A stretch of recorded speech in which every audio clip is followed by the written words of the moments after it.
चूरू में भाजपा युवा मोर्चा कार्यकर्ताओं ने पेट्रोल डीजल के वैट को कम करने की मांग को लेकर प्रदर्शन किया। भाजपाइयों ने कलेक्टर सिद्धार्थ सिहाग को ज्ञापन सौंपा। ज्ञापन में भाजयुमो जिला अध्यक्ष ने मांग की कि प्रदेश सरकार केंद्र की तरह पेट्रोल डीजल में वैट कम करे ताकि आमजन को राहत मिले। इसके अलावा बिजली और पानी को लेकर भी बात रखी गई।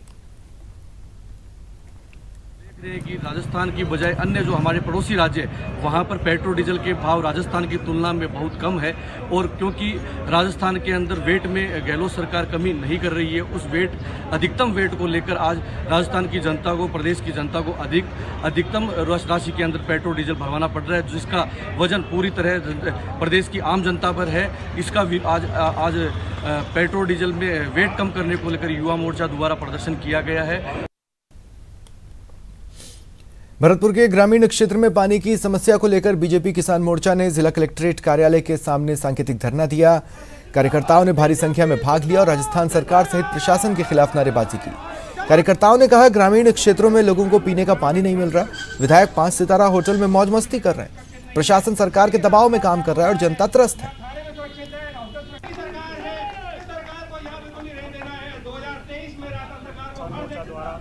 भरतपुर जिले में ग्रामीण क्षेत्रों में व्याप्त पेयजल समस्याओं के निस्तारण हेतु आज धरना प्रदर्शन का आयोजन किया गया है, जिसमें भरतपुर जिले के सभी कार्यकर्ता, हमारे कोई जनप्रतिनिधि और पार्टी के वरिष्ठ कार्यकर्ताओं ने भाग लिया है। आज हम इस मंच के माध्यम से, धरना प्रदर्शन के माध्यम से राज्य सरकार को, गहलोत सरकार को ये चेताना चाह रहे हैं कि भरतपुर जिले में जो जल जीवन मिशन की योजना है भारत सरकार की, उस योजना को ये रोकने का काम कर रही है। और इस योजना के माध्यम से 51 गाँवों में पेयजल टंकी और पाइपलाइन डालने का जो काम था वो 31 मार्च 2022 तक पूरा होना था, लेकिन आज दिनांक तक पूरा नहीं हुआ है। बात भरतपुर की, जहां पानी को लेकर संग्राम दिखा। बीजेपी ने पानी की समस्या को लेकर जिला कलेक्ट्रेट कार्यालय के सामने मटका फोड़ प्रदर्शन किया। भारी संख्या में महिलाएं मटके लेकर पहुंची और प्रशासन को चेतावनी दी कि लोगों की पानी की समस्या दूर की जाए। बता दें, ग्रामीण क्षेत्रों में चंबल पेयजल परियोजना के तहत पानी पहुंचाने का काम अब तक पूरा नहीं हुआ है और इस वजह से लोग दूर दूर से पानी लाकर प्यास बुझाने को मजबूर हैं।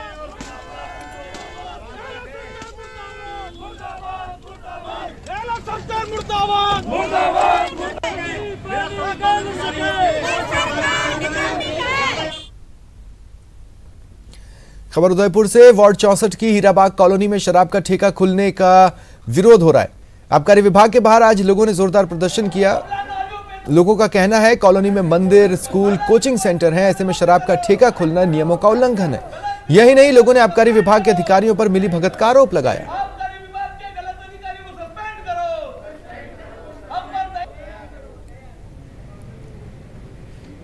हमारी सुनवाई हो, हमारी मांगें पूरी हो। राजस्थान यूनिवर्सिटी में छात्र संगठनों ने कॉलेज के बाहर छात्राओं से छेड़छाड़ के विरोध में प्रदर्शन किया। इस दौरान यूनिवर्सिटी गेट से कुलपति सचिवालय तक रैली निकाली गई और कुलपति सचिवालय का घेराव कर छात्राओं की पुख्ता सुरक्षा के लिए कदम उठाने की मांग की गई। साथ ही दोषी युवक और अधिकारियों के खिलाफ कार्रवाई की भी मांग उठी। प्रदर्शनकारी छात्रों ने महारानी कॉलेज समेत राजस्थान विश्वविद्यालय में पर्याप्त सीसीटीवी कैमरे लगाने के साथ ही महिला कांस्टेबल और महिला सुरक्षा गार्ड्स की नियुक्ति की भी मांग की।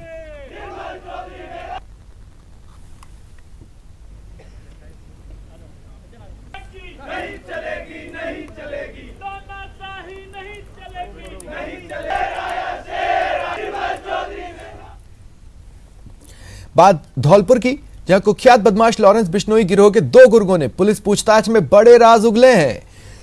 गुर्गों के मुताबिक मूसेवाला हत्याकांड के बाद गिरोह का अगला टारगेट अमित डागर था। अमित डागर को मारने की साजिश मूसेवाला से भी पहले प्लान हुई थी, लेकिन गिरोह के शूटर कामयाब नहीं हो पाए।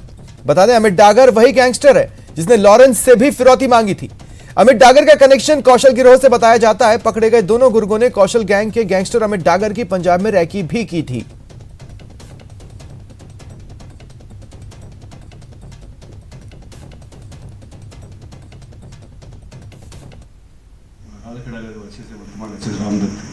उसके साथ में 2 संदिग्ध व्यक्ति की सूचना पर दिवाली पुलिस ने 2 व्यक्तियों को आपके साथ में अरेस्ट किया था। उसमें से इनका नाम दिनेश जाट और संदीप ही थे। ये दोनों व्यक्तियों के बारे में जब जानकारी दी गई तो पता चला कि ये पड़ौदी थाना हरियाणा में एक डबल मर्डर केस में वांटेड हैं और 15,000 के इनामी है। इनके पास से हथियार मिले जिनको जब्त किया गया। ये यहाँ पर अपनी फरारी काट रहे हैं और अपने लूट के उद्देश्य से रुके। लॉरेंस के भाई अनमोल के कहने से ये लोग जगह जगह अपराध करते हैं और ये जो पुराना मर्डर था ये भी उसी की एक कड़ी था और उसमें ये फरवरी लास्ट की बात है, उसके बाद से लगातार ये फरारी काट रहे थे अपने।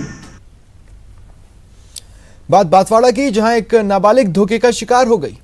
आरोपी ने उसे शादी का झांसा दिया और रेप का शिकार बनाया। पीड़ित लड़की ने एमजी हॉस्पिटल में एक मासूम को जन्म दिया। बताया जा रहा है नाबालिग से शादी का झांसा देकर रेप करने वाला आरोपी पुलिस की गिरफ्त से दूर है। वो गुजरात में दूसरी लड़की के साथ भागा था। फिलहाल पुलिस दोनों का पता नहीं लगा पाई है।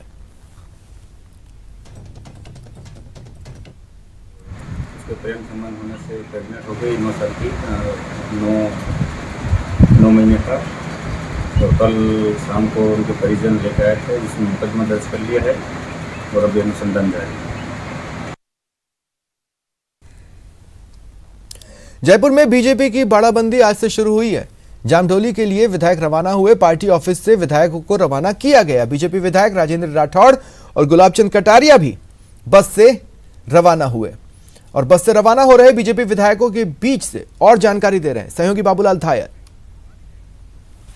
की बाड़ेबंदी की बस रवाना हो गई है। जामडोली के लिए रवाना हुए हैं बीजेपी के विधायक राजेंद्र राठौड़ नेतृत्व कर रहे हैं। राठौड़ साहब, क्या मैसेज लेकर के जा रहे हैं? जब आएंगे तो क्या चेहरे पे खुशी दिखेगी आपके?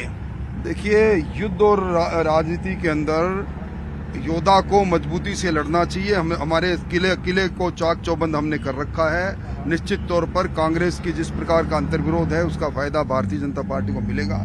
सरकार के मुख्यमंत्री की हताशा उनके चेहरे पर झलकने लगी है। एसीबी का बेजा इस्तेमाल करना उन्होंने प्रारंभ कर दिया है। इन सारी बातों के बीच में हम हमारा प्रशिक्षण शिविर कर रहे हैं। हमारे यहाँ कोई बाड़ाबंदी नहीं।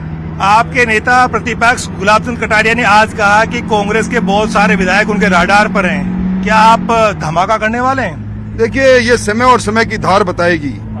रणनीति से पहले ये कोई पत्ते खोलने की आवश्यक नहीं, पर कहीं न कहीं जब धुआं उठता है तो नीचे आग जरूर होती है और धुएं का वातावरण आप चारों तरफ देख रहे हैं। धुएं का वातावरण बन गया। सुमित गोदारा, आपको क्या लगता है? आप पूछे परिचय। आपको क्या लगता है बीजेपी जीतेगी दूसरी सीट भी? समर्थित उम्मीदवार आपका? बिल्कुल जीतेगी, दोनों सीटें जीतेगी, बिल्कुल जीतेंगे। बिल्कुल जीतेंगे।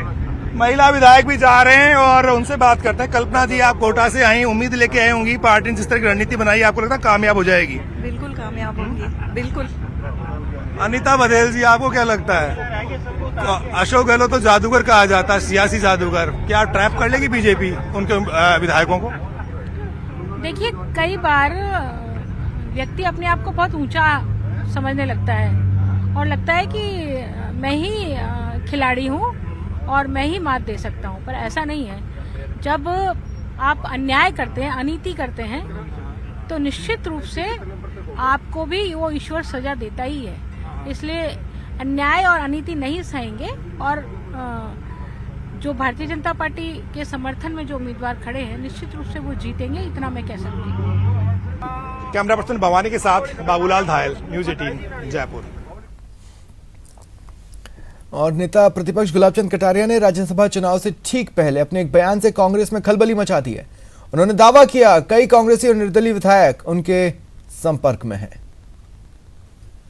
नाम बताने की तो कोई भी गलती नहीं कर सकता है, पर अंदर ही अंदर ज्वाला जल रहा है। ये तो आप लोग ही रोज हमको दिखा रहे हो, तो मैं सोचता हूँ वो किसी न किसी परिणाम पर पहुंचने वाला है अब की बार। और इसी कारण से वो भयभीत हैं, इसलिए 2 तारीख को बाड़ेबंदी करनी पड़ी और मुख्यमंत्री को भी जाकर कैंप में बैठना पड़ा। इससे बड़ा भय और क्या हो सकता है? और इधर कांग्रेस की बाड़ाबंदी के चलते पीसीसी में होने वाली जन सुनवाई पर एक बार फिर ब्रेक लग गया है। पीसीसी में सप्ताह के शुरुआती 3 दिन जनता दरबार की व्यवस्था है। इस जनता दरबार में सरकार के 2 मंत्री, पीसीसी के 3 पदाधिकारी सुबह 11 से दोपहर 2 बजे तक फरियादियों की शिकायतें, समस्याएं सुनते हैं। लेकिन अब सरकार के ज्यादातर मंत्री उदयपुर, बाड़ाबंदी में हैं। ऐसे में पीसीसी में जन सुनवाई नहीं हो रही। खास बात यह है कि राज्यसभा चुनाव तक जन सुनवाई बंद रहने की कोई आधिकारिक सूचना भी पीसीसी द्वारा जारी नहीं की गई। जयपुर का रहने वाला हूँ और यहाँ पे मैं जन सुनवाई के लिए आया था। क्या हुआ फिर? क्या जवाब? मुझे ये बताया गया है कि यहाँ पे जो आज मीटिंग थी वो पोस्टपोन हो गई है और 12 तारीख को सब लोग यहाँ वापस आएंगे। तो मुझे 12 तारीख के लिए बोला है कि आपको 12 तारीख को वापस आना है। महारानी कॉलेज के बाहर छात्राओं से छेड़छाड़ का जो मामला सामने आया था वो लगातार तूल पकड़ता जा रहा है और इस मामले में एक्शन भी नजर आ रहा है। राज्य मानवाधिकार आयोग ने इस मामले का, इस घटना का संज्ञान लिया है। आयोग ने ऐसी घटनाओं पर चिंता जताई है और जयपुर पुलिस कमिश्नर से इस संबंध में रिपोर्ट मांगी है। 4 पॉइंट्स है, 4 बिंदुओं पर रिपोर्ट पेश करने के निर्देश जयपुर पुलिस कमिश्नर को दिए गए हैं। 9 जून तक रिपोर्ट पेश करने के आदेश हैं। साथ ही मामले की जांच कर रिपोर्ट पेश की जाए। राज्य मानवाधिकार आयोग ने स्पष्ट निर्देश दिए, स्पष्ट ऑर्डर्स पास किए हैं। तो ये बड़ी खबर आपको बता रहे हैं। महारानी कॉलेज के बाहर छात्राओं से छेड़छाड़ के मामले में हमने कल भी देखा था आक्रोशित लोगों का प्रदर्शन, आज आक्रोशित छात्रों का प्रदर्शन हमने देखा और अब खबर मिल रही है राज्य मानवाधिकार आयोग ने इस संबंध में पुलिस कमिश्नर से 4 बिंदुओं पर रिपोर्ट पेश करने को कहा है। चलिए बढ़ते हैं आगे। भीषण गर्मी से जूझ रहा राजस्थान हीट वेव स्थान बन गया है। इस साल देश भर में सबसे ज्यादा हीट वेव राजस्थान में चली। महज 3 महीने में 51 दिन हीट वेव चली, जो साल 2019 के मुकाबले दोगुनी है। एक दशक में साल 2022 सबसे ज्यादा गर्म भी रहा। मौसम वैज्ञानिकों का कहना है अप्रैल से चलने वाली हीट वेव इस बार मार्च में ही शुरू हो गई। हीट वेव ने रिकॉर्ड कायम किया। यदि देखें तो मार्च के महीने में सर्वाधिक तापमान 43.4 डिग्री सेल्सियस बाड़मेर में दर्ज हुआ है। वहीं अप्रैल के माह में गंगानगर में सबसे ज्यादा अधिकतम तापमान 46.4 डिग्री सेल्सियस रिकॉर्ड किया गया है। इसके अलावा मई में भी 48.3 डिग्री सेल्सियस गंगानगर में ही दर्ज किया गया है। ये एक ऐसा राज्य है जहाँ के ऊपर की ग्रामीण क्षेत्र के लिए एक हीट एक्शन प्लान पे काम शुरू हो चुका है। ये काम शुरू हो चुका है जालौर और उदयपुर जिलों में। जयपुर के युवाओं ने नाहरगढ़ के बाद अब मानसागर झील में भी 1 साल तक सफाई अभियान चलाने का संकल्प लिया। यह अभियान राजस्थान वन विभाग और कई स्वयंसेवी संस्थाओं के सहयोग से साल भर चलेगा।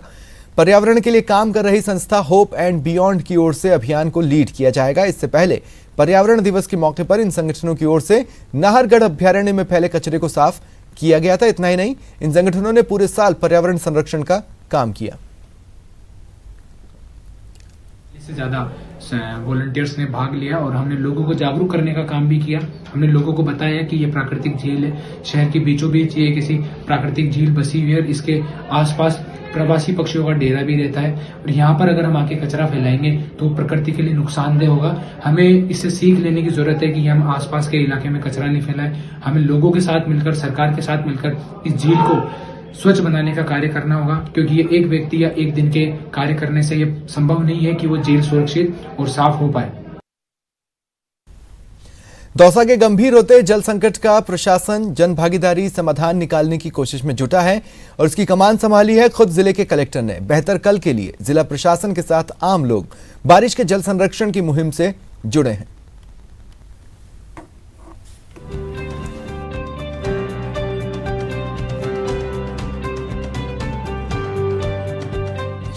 जल संरक्षण का जन भागीदारी मॉडल।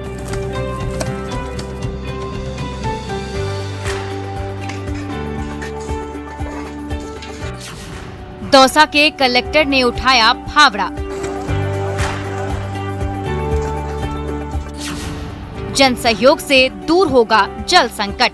जब तक वहाँ के लोग ग्रामीण नहीं जुड़ेंगे तब तक कोई भी अभियान नहीं हो सकता। गांव के आदमी को जब तक एहसास नहीं होगा कि मुझे पानी की जरूरत है और यही एक तरीका है जिससे हम पानी बचा सकते हैं। दौसा में गंभीर पेयजल संकट है। इसकी बात प्रशासन से लेकर जन प्रतिनिधि तक करते रहे हैं, लेकिन इसके लिए जमीनी स्तर पर अब काम शुरू हुआ है। यानी प्रशासन और जनता एक साथ मिलकर कल के लिए जल संरक्षण में जुटी हुई है।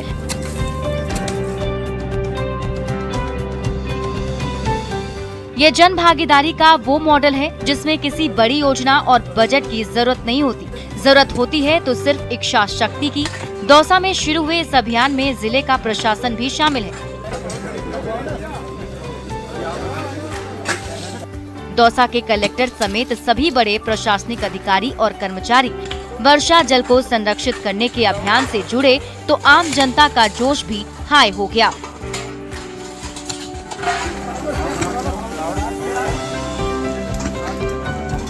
मानसून आने से पहले दौसा जिले में परंपरागत जल स्रोत जैसे बावड़ी, तालाब, एनीकट आदि की खुदाई की जा रही है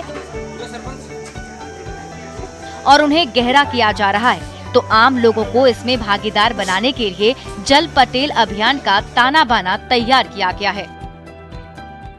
जो वर्षा जल संरक्षण की फोर्स बनाई है उसका जो अध्यक्ष होगा उसको जल चौधरी का नाम देने का सोच रहे हैं, या जो भी नाम रहेगा जल पटेल या जल चौधरी का नाम देने का उसमें सोच रहे हैं, ताकि वो वर्षा जल कहाँ से जा रहा है, कहाँ बह रहा है, किधर हमें तलाई खोदनी चाहिए, पुरानी तलाई कहाँ गहरी करनी चाहिए कि पानी नहीं सूखेगा। वर्षा जल संग्रहण के लिए प्रत्येक गांव में एक कमेटी फैसला लेगी, जिसके प्रावधान को जल पटेल के नाम से जाना जाएगा। प्रत्येक गांव का जल पटेल तय करेगा कि बारिश के पानी समेत जल संरक्षण कैसे किया जाना है। जल पटेल और उनकी कमेटी प्रशासन के सहयोग से जल संरक्षण का काम करेगी। गांव का पानी गांव में कैसे रहे और उसको पीने के काम कैसे लिया जा सके, वो प्रयास है। दौसा जिले में भूजल नाम मात्र का बचा है। जल संरक्षण अभियान के तहत बारिश के जल को संरक्षित करने का जो अभियान शुरू किया गया है, उसका लक्ष्य भूजल के स्तर में सुधार लाना, जिससे जिले भर में पानी के संकट का स्थानीय स्तर पर ही समाधान ढूंढा जा सके। Ashish Sharma, news 18 network, Dausa. फिलहाल इतना ही, नमस्कार।